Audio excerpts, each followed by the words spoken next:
Alright, thanks for watching how to load the string on your dewalt weed whipper. So you're going to go over here to your head, which this cap is on there. I'm doing this with one hand, so I'm trying to show you guys. Alright, so this is on there.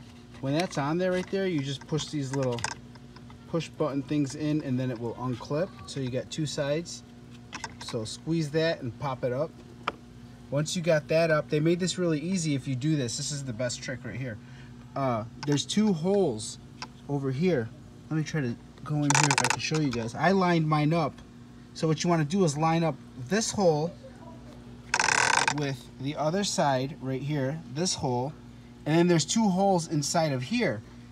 I can't show you because the sun's so bright, but there's two holes deep inside of here. And if you line all four holes, let me back up a little, this hole with that hole and that hole and that hole, now you can just feed your string straight through. Makes it a lot easier so you don't have to go and try to find those holes. So once you feed that all in, and I usually get about 7 or 8 feet of this and then I cut it. So I feed it, and then what you're going to do is grab both ends and just center it. Oops, let that go. Hold on one second, sorry, got tangled. All right, pull these both together like that so they're both equal. Then you can let them go. And now what you're gonna do, but I don't think I can do this with one hand, you're gonna turn this and crank it. And once you crank this, it will wind up. Let me try to do it with one hand for you guys. This piece still, and this piece is gonna turn this way.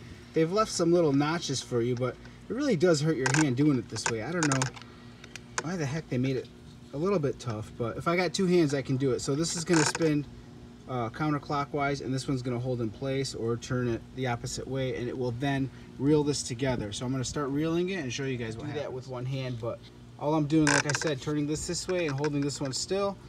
But with two hands you could do it. It's not hard. It's see, I'm trying to all the muscle in my one hand can't do it, but you're going to keep winding it till it gets to about right here. Make sure you don't overdo it so this gets sucked back in. So watch your string. I completely winded it. That was really easy with two hands. Simple. Alright, so now I'm going to pop this on. And only for the beginners, when you don't know, you say what happens when it starts cutting down to here. Before you cut too much and it goes all the way in, you should always bump this. So all you're doing is smacking this part on the ground, and then with the spin force that's coming on, it will release more string for you as you go on. Alright, okay. You can see how that's going, and if it was short, I would just smack this head on the floor while it's spinning, and it will spit more out. That's it. Thanks for watching. Go cut that lawn.